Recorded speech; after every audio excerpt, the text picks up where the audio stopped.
මං ගියේ නැත්තම් මූ ගෙදර බාල් කෙල්ලිලා මෙලහකටත් මැරිලා. මචං උඹට පේනවද අතන ඉන්න මිනිස්සයා? මම හැමදාම දකිනවා බං ඌ ඔතන තියෙන ප්ලාස්ටික් ටොපි කොල අනම්මනම් ගෙදර අරන් යනවා. ඔව් මමත් කීවතාවම දැකලා තියෙනවා අපා. මොන වුණත් හිතොන්ද මිනිස්සෙක්. කාටවත් කරදරයක් නැහැ. අම්මට සිරි යන්න රු වැටුණා බං.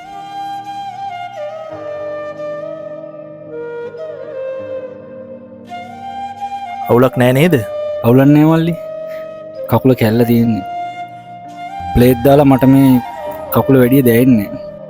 බොහොම ස්තුතියි හොඳේ. මං ගිහින් එන්නම්.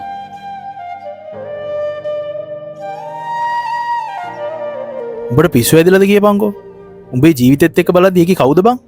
මං එතනට ආවෙ නැත්තම් මෙලහකටත් ඔය මැරිලා. මට මෙහෙම ජීවත් වෙන්න බෑ බං. කොහොමද ගියාන්කෝ මේ වේදනාවත් එක්ක ජීවත් වෙන්නේ? වේදනාවද ප්‍රශ්නේ මල්ලි? මම දුර ඉඳන් බලාගෙන හිටියේ. වෙනදට මෙතෙන්ට ඇවිල්ලා hina වෙලා කතා කරලා යන කොල්ල දෙන්න අද මොකක් හරි ලොකු ප්‍රශ්නයක. ඔව් අයියේ මූ මේ ජීවිතේ නැති කරගන්න හදනවා. මං ගියේ නැත්තම් මූ ගෙදර බාල් කෙල්ලිලා මෙලහකටත් මැරිලා. මනුස්ස ජීවිතේ ලොතරැයියක් මල්ලි. දැන් අවුරුදු කීපයකට කලින් ඔයාට හිතිච්ච දේම මටත් හිතිලා තියෙනවා. ඒත් අයියෝ ඔයා තාම ජීවත් වෙනවනේ. මෙන්න මූට කියන්න අයියා හිත හදාගත්ත විදිය. මම මෙහෙ නෙමෙයි මල්ලි. මගේ ගෙවල් ගම්පොළ. මගේ ගේ තිබ්බේ ලස්සන කන්දක.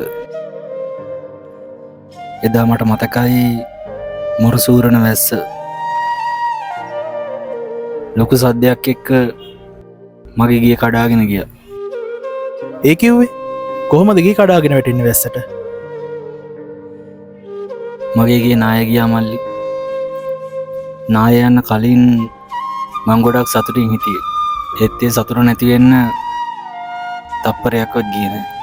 උදේ වෙද්දී හමුදාව ගමේ මිනිස්සු එතනට එකතු වුණා.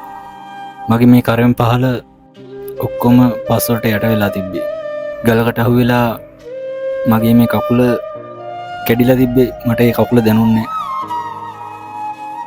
හමුදාවේ දෙන්නෙක් ඇවිල්ලා මගෙන් ඇහුවා මම හොඳින්ද කියලා.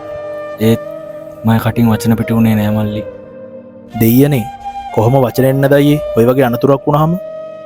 එයාලා කිව්වා ඔයා කිසි දෙයකට බය වෙන්න එපා, අපි ඔයාව බේරගන්නවා කියලා.